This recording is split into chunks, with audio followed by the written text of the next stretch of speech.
Matt, obviously, is dressed like Sergio Marchionne this morning. You've got your sweater and... Yeah, I've got a hidden pack of cigarettes. Look, I'm channeling Sergio because I know what you two are going to say.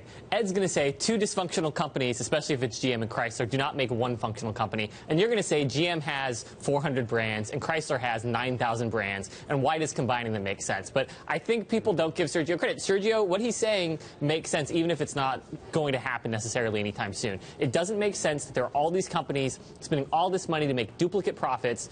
Duplicate products to get tiny, tiny profits. So I get that. And Ed, you know as well as we do that Sergio has gone out and said automakers are spending $2 billion a week and there's so much waste there. Certainly you must agree. But why do you think Sergio and John Elkann, the chairman of Fiat, look at GM specifically as the best partner for their company? Well, I think a cynical person would look at the deal that Fiat and GM had a while back that ended up with Fiat walking away with $2 billion that GM paid it to not do a deal and say, you know, those are the kinds of people that you want to be negotiating with. But I think a slightly less cynical perspective is just that there aren't very many opportunities for these kinds of deals.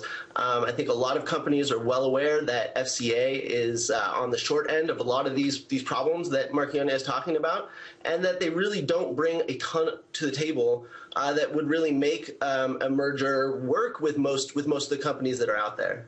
Why do you think GM, I mean, the Wall Street Journal reported this year that John Elkann, who is a very considerate, not very cynical person, and obviously the billionaire scion of the Agnelli family who basically owns Fiat Chrysler, still thinks of GM as the best partner. Why wouldn't he go with his friend Bill Ford or with Volkswagen, for example? I think at this point they would maybe go with anyone. I think that they are open to partnerships. I think that we could see a weird Chinese partnership. I think we could see a partnership with someone like Japanese, like Mazda. I think the issue with GM is that they have the most duplicate products. They're in a position where they don't own the market. Ford doesn't want to make a deal, I don't think. I think GM doesn't necessarily have the strength. It doesn't have the investor base. It's not as...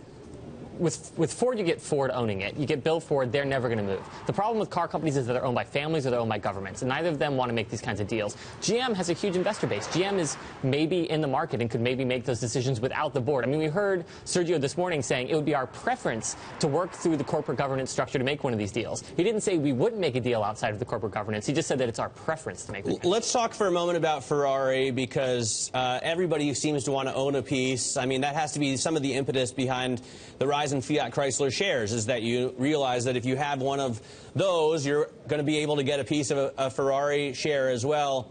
And they're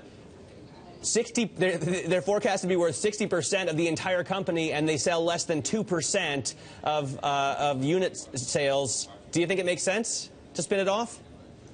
Well, yeah, no, and I think that the two are intimately, right, these two questions are intimately combined. As you say, you know, FCA stock is up this year so far, and it's because at the beginning of this year, you know, Marchionne announced that 80% of the Ferrari shares, they're going to float 10% of the shares on the market, and they're going to give 80% of the shares to FCA stockholders. So I think what Marchionne is doing here is he's, you know, this is really bolstered his share price at a time when I think, you know, a lot of people think that the market is coming to the top and this very cyclical business could be in trouble in the short term. And it's given him sort of the leeway to talk about this kind of deal without being punished by investors, because investors are going to hang in with FCA because they want the Ferrari stock.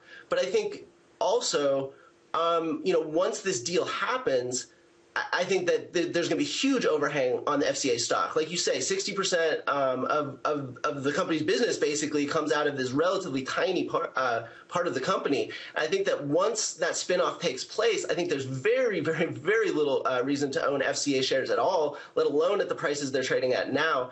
And so I think that this talking about a merger is a way to keep support for the share price going even after this spinoff. I think that's really what this is about. I mean, obviously the underlying market realities are true and valid, but I think that Marchione is more worried about what happens to his firm after the Ferrari spinoff than anything else, really. Let me get to you quickly as more of a champion of the car guy than the investor. Is it going to ruin Ferrari if they spin it off, or is it better for the brand in the long run? I mean, they're spinning it off to themselves largely at this point, so I think spinning it off is kind of a misdirection. And also, the Ferrari legacy, what's important about Ferrari and why it's worth so much money, even though it makes so few cars, is winning races. Is the brand itself. You see people, you go to a race, you see people decked out in Ferrari merchandise that has pretty good margins and that they sell a ton of, and then get in like a crappy Toyota Corolla. I think that's going to be there. I do think they need to win races. I think that they need to enhance the brand beyond what they have, but it's still exclusive. It's still there. I think the bigger problem is Maserati isn't Ferrari, and what is left on the FCA side, to Ed's point, is Maserati as the flagship brand of the FCA company, and I don't buy that as a flag. Not if they keep making Ghiblis. Oh, God.